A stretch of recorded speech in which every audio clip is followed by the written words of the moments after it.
الحمدللہ رب العالمین والصلاة والسلام علی امام الانبیاء والمرسلین ثم الصلاة والسلام علی امام الاولیاء الکاملین وعلی آلہما واصحابہما اجمعین من یومنا ھذا الی یوم الدین فاعوذ باللہ من الشیطان الرجیم بسم اللہ الرحمن الرحیم الذي خلق الموت والحياة ليبلوكم أيكم أحسن عملا اما بعد قابل احترام صدر جلسہ حضرت سید شاہ نور محمد صاحب قبلہ تشریف اللہ دامت برکاتہم و معزز دانشوران قوم مہدویہ، نوجوان دوستو، السلام علیکم ورحمۃ اللہ وبرکاتہ۔ خلاق کائنات پروردگار عالم اپنے کلام بلاغت نظام میں ارشاد فرما رہا ہے، الذی خلق الموت والحیات، کہ اللہ نے موت اور حیات کو تخلیق فرمایا۔ حیات کی تخلیق یہ ہماری سمجھ میں آتی ہے کہ اللہ نے حیات کو خلق کیا ہے، پیدا کیا ہے، لیکن قرآن کہہ رہا ہے کہ موت کے ساتھ پروردگار زندگی کے ساتھ پروردگار عالم نے موت کو بھی خلق کیا ہے۔ تو گویا یہ موت بھی دراصل ایک زندگی کا نام ہے۔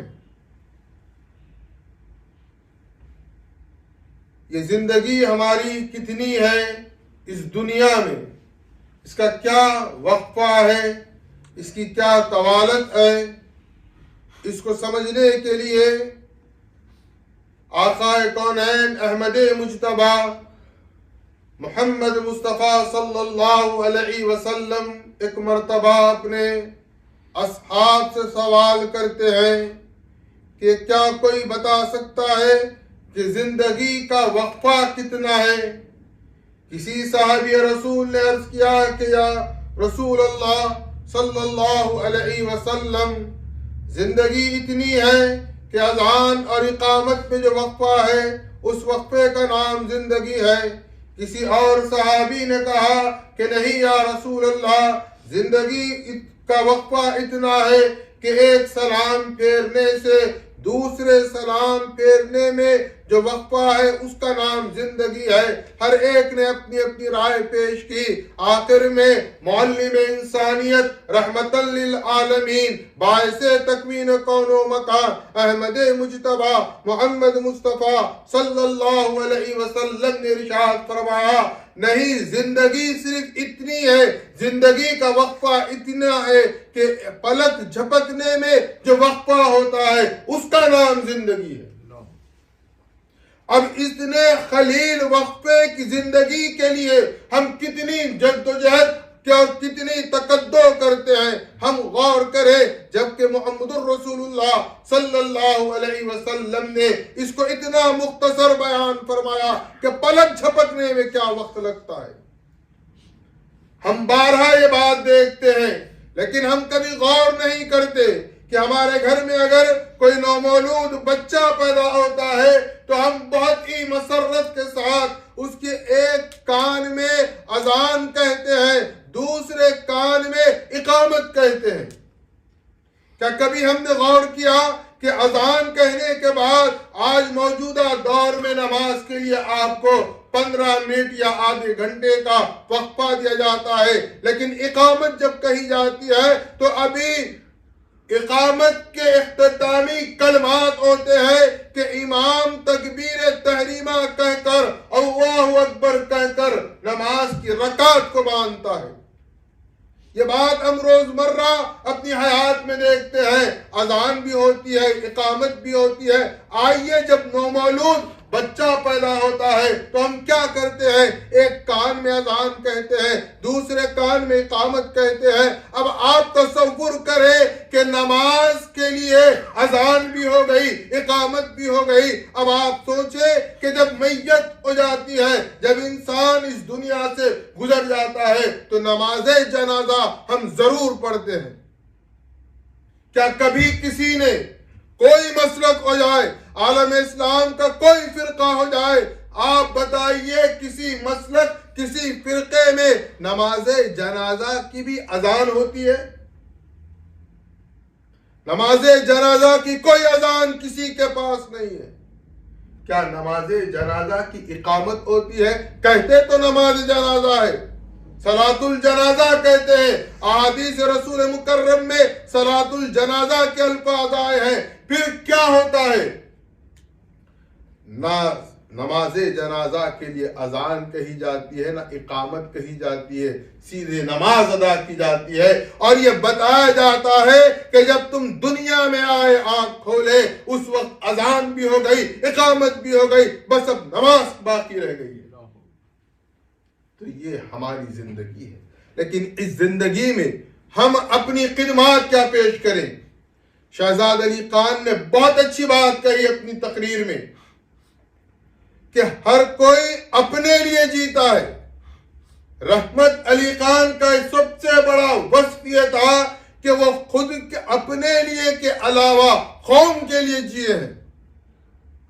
رحمت علی خان نہ صرف اپنی زندگی گزارے ہیں، قوم کو ایک نئی زندگی عطا کیے ہیں۔ رحمت علی خان کا یہ بہت بڑا کارنامہ ہے۔ شہزاد علی خان کے کلمات اور الفاظ سے میں اتفاق کرتا ہوں کہ ہم جیے تو خود کے لیے نہ جیے، بلکہ قوم، برادری، کمیونٹی کے لیے جیے۔ ہم اپنی سروس پیش کریں۔ ہر انسان کو اللہ نے خوبی دی ہے، ایسا نہیں ہے اللہ نے بعض کو دی ہے، اللہ ہر ایک کو خوبی عطا کرتا ہے۔ ہم اپنی خوبیوں کو لوگوں تک پہنچائیں، اور یہ ضروری نہیں ہے کہ خوبیاں محتاج علم کے۔ علم الگ ہے، خوبیاں الگ ہے۔ اللہ ہر انسان کو اپنی نعمت عطا فرماتا ہے اور دیکھتا ہے کہ یہ نعمت وہ اپنی دوسری مخلوق تک پہنچاتا ہے یا صرف خود کے لیے رکھتا ہے۔ آج ضرورت اس بات کی ہے کہ ہم اپنی خوبیوں سے اپنی کمیونٹی، اپنی برادری کو پہنچائیں۔ رحمت علی خان کی پوری زندگی اسی میں گزر گئی۔ انہوں نے قوم کو ایک مقام دیا، قوم کی ایک پہچان اس نارتھ امریکہ میں برقرار رکھی، قائم کی، اور لوگوں کو بتایا کہ ہماری قوم ایک زندہ قوم ہے۔ رحمت علی خان صاحب کے آپ نے حالات زندگی، جیسا کہ میرے برادر افضال احمد خان صاحب نے کہا، یا موجود افراد ہم 2 سے زیادہ جانتے ہیں، لیکن آپ غور کریں کہ زندگی تو جیسی بھی انہوں نے گزاری، جو ان کی خدمات ہیں وہ آپ کے حافظے میں محفوظ ہے، لیکن دیکھیں انسان کی زندگی اس کے اپنے اختیار میں ہوتی ہے۔ یعنی اب میں چاہوں کہ میں بیٹھ جاؤں تو میں بیٹھ سکتا ہوں، یہ میرا اختیار ہے، لیکن میری موت میرے اختیار میں نہیں ہے۔ کب، کن حالات میں، کیسے موقع پر میری موت آ جائے۔ لیکن اگر کوئی اللہ کا برگزیدہ بندہ ہوتا ہے، اللہ کا کوئی محبوب بندہ ہوتا ہے، اور جب اس کی موت کا وقت آتا ہے اور اگر وہ موت لوگوں کو بتانا چاہتا ہے کہ یہ میرا ہے یا میرا نہیں ہے، تو اس کے موت کا جو حال رکھتا ہے اللہ، لوگوں کو ایک دعوت فکر دیتا ہے کہ یہ حالات ہے، دیکھو اس مرنے والے کے، جو اس بات پر دلالت کر رہے ہیں کہ میں اس سے راضی ہوں۔ رحمت علی خان کی موت لوگ تمنا کرتے ہیں،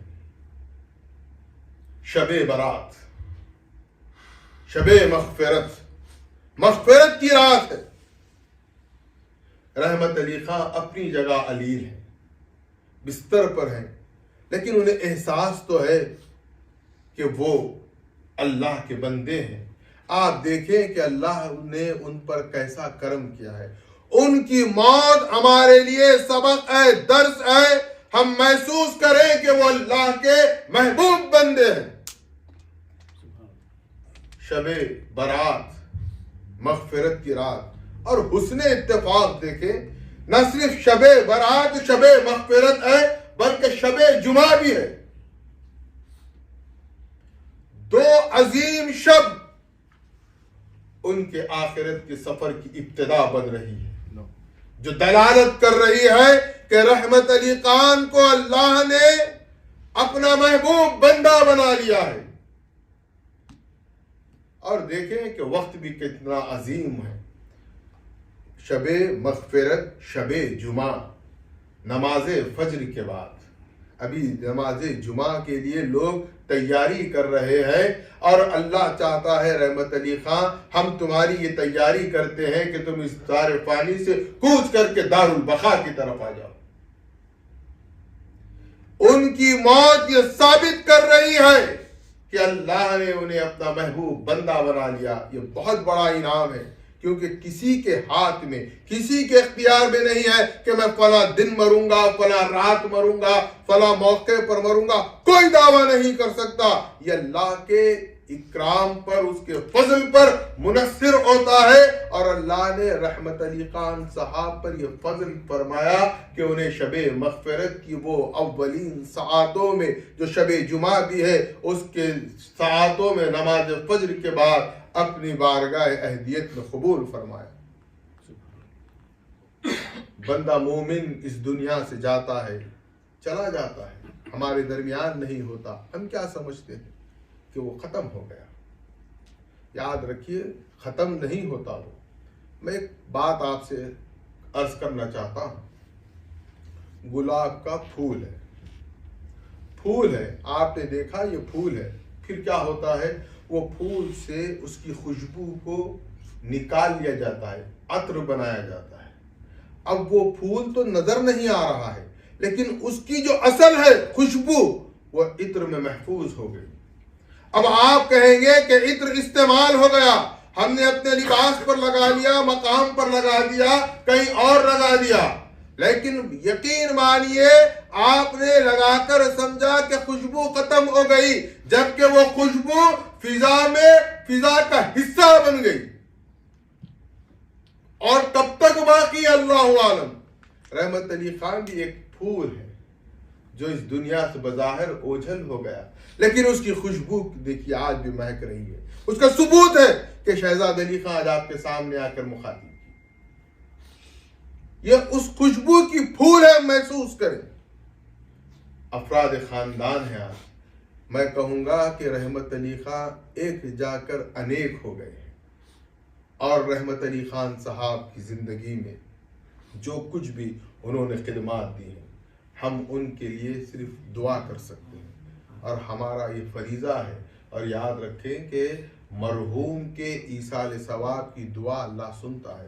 آج ہم میڈیا کے دیندار ہیں، معاف فرمانا، قرآن اور حدیث بات کا صرف سہارا لیتے ہیں. دراصل ہم میڈیا اور سوشل میڈیا سے دین کو سیکھتے ہیں، جبکہ میرے امام خلیفۃ اللہ مہدی موعود علیہ السلام نے ایک کسوٹی، ایک میزان دے دیا کہ دین کو سیکھنا ہے تو کتاب اللہ و اتباع محمد الرسول اللہ صلی اللہ علیہ وسلم سے سیکھو. لیکن آج ہم سوشل میڈیا سے دین کو سیکھ کر کہتے ہیں کہ ایصال ثواب کوئی شے نہیں ہے. جو ایصال ثواب کے منکر ہے، میرا ان سے معروضہ ہے کہ اگر آپ یہ مانتے ہیں ایصال ثواب نہیں ہے تو پھر نماز جنازہ کیا ہے؟ پورا عالم اسلام پکار اٹھے گا کہ نماز جنازہ کیا نعوذ باللہ ہم شرک کر رہے ہیں، ہم مردے کی نماز پڑھ رہے ہیں.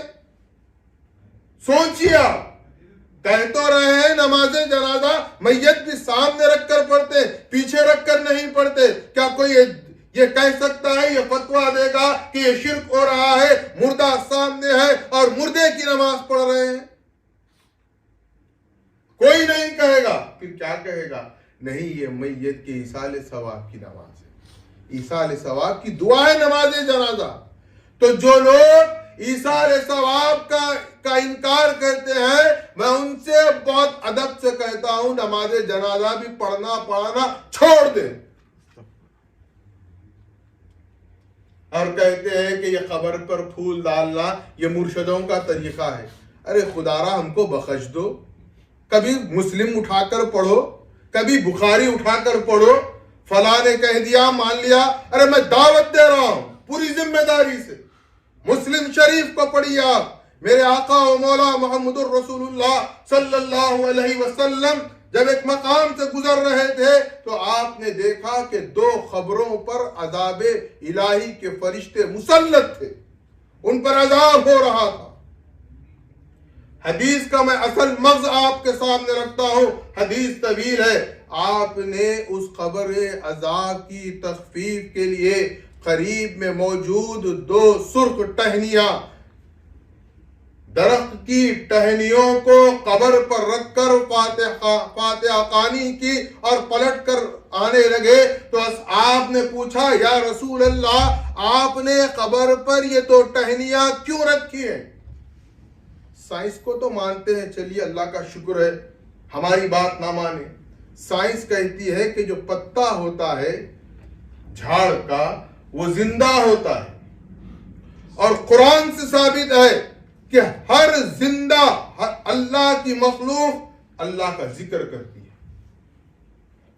آقا کونین صلی اللہ علیہ وسلم نے فرمایا کہ وہ ٹہنیاں جب تک تازہ ہیں گویا وہ زندہ ہے، اور جب تک وہ زندہ ہے وہ ذکر الہی سے معمور ہے، اور وہ ذکر الہی کی برکتیں یہ ہوگی کہ اللہ کے عذاب کے فرشتے اس قبر پر نازل نہیں ہوں گے۔ ہم نے تھوڑا سا محبت میں عقیدت میں ٹہنیوں کو پھول سے بدل دیا تو واویلا مچا دیا، آپ نے ہنگامہ کرنے لگے کہ یہ مرشدہ کہاں سے لائے۔ ارے ہم کو بخش دو خدا کے لیے، کب تک ہم پر روتے رہو گے؟ ہم پر رونے پر جو وقت آپ ضائع کر رہے ہیں، میں دعوت دے رہا ہوں آپ کو، آپ بخاری پڑھیے، مسلم پڑھیے، قرآن پڑھیے، پھر اس کے بعد ہم سے بات کریے۔ مہدویت کوئی بچوں کے کھلونے کا نام نہیں ہے، مہدویت خلیفۃ اللہ مہدی علیہ السلام کے پیغام کا نام ہے، اور یہ پیغام مہدی علیہ السلام کا نہیں بلکہ آرزو ہے محمد الرسول اللہ کا نام ہے۔ کیا مہدی کو ہم نے بنا لیا؟ کیا ہم نے اللہ سے مانگا مہدی دے دے مہدی دے دے؟ بتا دیا آپ، خاتم الانبیاء افضل الانبیاء محمد الرسول اللہ صلی اللہ علیہ وسلم نے مہدی کو اللہ سے مانگا ہے۔ کیسی امت ہے دیکھیے آپ، دعویٰ ہے عشق رسول کا، دعویٰ ہے نبی کے امتی ہونے کا، نبی ہمارا مانگ رہا ہے مہدی کو، اور امتی ہونے کے بعد ہم کہتے ہیں اب ہمیں مہدی کی ضرورت نہیں ہے، ہمارے پاس قرآن موجود ہے۔ نعوذ باللہ من ذالک، کیا رسول اللہ کو علم نہیں تھا قرآن رہنے والا ہے؟ اِنَّا نَحْنُ نَزَّلْنَا الذِّكْرَ وَإِنَّا لَهُ لَحَافِظُونَ، قرآن خود کہہ رہا ہے کہ اس کی حفاظت اللہ کرنے والا ہے، لیکن محمد الرسول اللہ نے امت کو ہلاکت سے بچانے کے لیے امام برحق امام مہدی کی آمد کی اطلاع دی، اور مہدی وہ عظیم ہستی ہے جس کو رسول اللہ نے اللہ سے مانگا ہے امت کو ہلاکت سے بچانے کے لیے۔ ہمارے ہو سکتا ہے آج کے حالات میں ہمارے کچھ افعال کچھ اعمال ہم گمراہ ہو چکے ہیں، لیکن خدا را ہمیں کہیے، ہماری ذات کو کہیے، مہدویت کو نہیں کہہ سکتے۔ مہدویت کو کہنا گویا یہ ہے کہ آپ انڈائریکٹلی قرآن اور اتباع محمد صلی اللہ علیہ وسلم کو کہہ رہے ہیں۔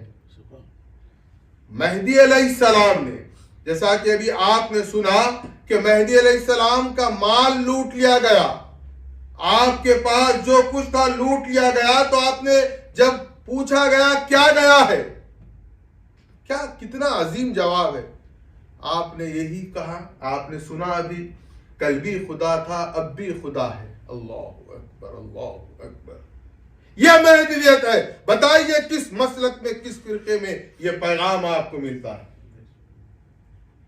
رحمت علی خان صاحب نے اس عظیم مہدویت کو اس سرزمین امریکہ پر دائم و قائم رکھنے کے لیے اپنے رفقا کے ساتھ، اپنے ہم مزاج افراد کے ساتھ اس یہاں پر ایک تنظیم قائم کی، لوگوں کو کہا کہ ہم اپنی شناخت نہیں مٹائیں گے، ہم سمجھتے ہیں کہ شناخت مٹا دیں گے تو بڑا کارنامہ کریں گے۔ چلیے میری دین کی بات آپ کو سمجھ میں نہیں آئے گی، میں دنیا داری کی ایک بات کہتا ہوں۔ بحیثیت مرشد میرا اپنا ایک مشاہدہ ہے، میں نے بڑے بڑے ترمچیوں کو دیکھا ہے جو بہت عزام میں مہدویت سے نکل کر کہتے ہیں کہ اب ہم مسلمان ہوئے، اب ہم کلمہ پڑھے، خدا را ایسا کلمہ پڑھے اللہ اکبر، مگر اس کی تشریح کرنے لگوں گا تو آپ کے کلے جب پھٹ جائیں گے، وہ ایسا کلمہ پڑھے۔ ہم تسبیح دیتے ہیں، لوگ مذاق اڑاتے ہیں، خدا را تسبیح کے کلمات پر غور کرے، ہم تسبیح میں کیا کہتے ہیں؟ لا الہ الا اللہ محمد الرسول اللہ۔ خدا کی قسم ثابت کر کے بتا دو کہ یہ شرک کیا کلمات ہے۔ ہماری مسجد میں بیٹھ کر ہماری تسبیح کا مذاق اڑایا جاتا ہے۔ آپ کو نہیں شریک ہونا ہے، ہماری کوئی زور زبردستی نہیں ہے، آپ کے ویل سپرب کار ہے، اس میں بیٹھیے، آپ اطمینان سے رہیے، مذاق مت اڑائیے۔ آپ مذاق کس کا اڑا رہے ہیں؟ لا الہ الا اللہ محمد الرسول اللہ۔ خدا کی رجت پڑے گی، یاد رکھیے، اللہ کا عذاب آئے گا کہ میرے کلمہ توحید اور رسالت کا مذاق اڑایا جا رہا ہے۔ کیا کہتے ہیں؟ اللہ الہنا محمد النبینا، کیا نعوذ باللہ یہ کوئی بدعت کے کلمات ہیں یا شرک کے کلمات ہیں؟ تو ثابت کر کے بتا دے، اللہ ہمارا معبود ہے کہنا گناہ ہے کیا؟ محمد ہمارے نبی ہیں کہنا کیا گناہ ہے کیا؟ دیکھیے کیسا اسلام پڑھے، دیکھیے آپ، اللہ اللہ۔ القرآن والمہدی امامنا، قرآن اور مہدی ہمارے امام ہیں کہنا یہ گناہ ہے کیا؟ ہم کیا کہتے ہیں جواب میں؟ آمنا صدقنا، ہم تصدیق کیے، ہم ایمان لائے۔ کہاں ہے بتائیے؟ یہ تسبیح ہے، تسبیح کا خدا را احترام کریے، تسبیح کا احترام اس لیے کریے، ہماری تسبیح ہے اس لیے مت کریے۔ تسبیح میں کلمہ توحید ہے، کلمہ رسالت ہے، اس کا لحاظ کریے۔ آپ کیسا اسلام سیکھ رہے ہیں؟ آپ تصور کریں، اپنے افکار کو جھنجھوڑ کر غور کریں۔ میری بات سے آپ تکلیف ہوگی، ناگوار گزرے گی، لیکن میں حق بات بہت ہی ذمہ داری سے کہہ رہا ہوں اور آپ کو دعوت فکر دے رہا ہوں۔ اعتراض ہو سکتا ہے، سوال ہو سکتا ہے، اعتراض و سوال کریں۔ بیمار ہوں گے تو آپ ڈاکٹر کے پاس جائیں گے یا پلمبر کے پاس جائیں گے؟ ہم اگر مذہبی بیمار ہیں تو مذہبی ڈاکٹر کے پاس جا کر اپنا علاج کرائیں، نہ کہ پھر ہم وہی ادھر ادھر گئے اور سمجھے ہم بڑے علامہ۔ خدا را ایمان بہت مشکل سے ملتا ہے، اس کی حفاظت کریں۔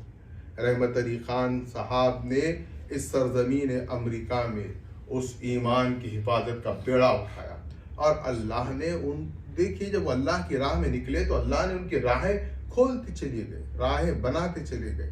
وہ اور ان کے ساتھیوں نے جب ارادہ کیا اور قوم کی تحفظ کے لیے، اپنی شناخت، اپنی پہچان کے لیے، تو کیا ہوا؟ اللہ نے کرم کیا، حضرت ابو الفتح سید نصرت میاں صاحب قبلہ تشریف اللہ رحمت اللہ علیہ یہاں آئے۔ پھر آپ دیکھیں 30 سال تک، انت تک کیا کوششیں، کیا محنتیں ہوئی، اس کا ثمر ہے کہ آج ہم یہاں ٹھہر کر بات کر سک رہے ہیں۔ اگر 30 سال پہلے وہ لوگ خدمت انجام نہیں دیتے تو یقین مانیے نہ ہم یہاں ہوتے، نہ یہاں آپ سے ہم گفتگو کر پاتے۔ ان کی خدمات کو فراموش نہ کریں۔ انہوں نے، رحمت علی خان نے جس طرح سے قوم کو جوڑ کے رکھا، جو خدمات دی ہیں، اور جو ہماری ذمہ داری ہے کہ اب ہم ان کی اس پیغام کو آگے بڑھائیں، ان کے اس مشن کو آگے بڑھائیں۔ تو کیا ہے اس مشن میں؟ سب سے پہلے رحمت علی خان صاحب کے مشن میں کیا ہے؟ شہزاد علی خان نے کہا کہ ہمیں اس مشن کو چلانا ہے۔ میں اختصار سے کہوں گا، اس مشن میں سب سے پہلی بات جو ہمیں نظر آتی ہے، جس کے آج ہم مکمل اپوزٹ ڈائریکشن میں زندگی گزار رہے ہیں، ان کے مشن کی بنیاد ہے عاجزی و انکساری۔ ان کے مشن کی بنیاد ہے عاجزی و انکساری۔ ان کے مشن کا دوسرا پہلو ہے اخلاق کریمانہ، ان کے مشن کا ایک اور پہلو ہے محبت اور شفقت۔ یہ رحمت علی خان پر اللہ کا کرم ہوا تو وہ اس کے لائق و قابل ہو گئے، لیکن ہم نہیں ہیں، ہم کو یہ اچیو کرنا ہے، اب یہ دیکھنا ہے، یہ سیکھنا ہے۔ اگر ان کے مشن کو چلانا ہے تو عاجزی و انکساری پیدا کرنی ہوگی، اخلاق کریمانہ پیدا کرنے ہوں گے، محبت سے شفقت سے لوگوں سے پیش آنا ہوگا، لوگوں کو توڑنے کی نہیں بلکہ رحمت علی خان کے مشن کا جو سب سے اہم پلر ہے وہ یہ ہے کہ جوڑنا ہے، قوم کو ہم جوڑیں، ہم اپنے تمام نجی اختلافات کو ختم کر کے قوم کی کاس کے لیے کام کریں، اور خاص طور پر رحمت علی خان صاحب کی صاحبزادی اور ان کے داماد نے جو ان کی خدمت انجام دی ہے، جس طرح سے ان کا فرض بھی تھا، حق بھی تھا، لیکن آج کے دور میں یہ فرض اور حق اس امریکہ میں کتنے جانتے ہیں؟ آپ مجھ سے زیادہ جانتے ہیں، لیکن ان دونوں نے، ان کے اپنے بچوں نے جو ان کی خدمت کی ہے، یقیناً وہ بھی ہمارے لیے ایک مثال ہے۔ میں تو کہوں گا کہ انہوں نے اپنی جنت کا سودا رحمت علی خان کی خدمت کر کے کر لیا۔ ماں باپ کی خدمت، ماں باپ کی عظمت بہت بڑا انعام ہے۔ ہم سمجھتے ہیں اللہ سجدوں سے مل جائے گا، اللہ کعبے سے مل جائے گا، عمرے سے مل جائے گا، حج سے مل جائے گا، نہیں، اللہ تو اور جنت ماں باپ کی خدمت سے ملتی ہے۔ اللہ رب العزت سے میرا یہ معروضہ ہے کہ اللہ تعالیٰ رحمت علی خان صاحب کو اپنی جوار رحمت میں جگہ عطا فرمائے۔ وآخر دعوانا الحمد للہ رب العالمین۔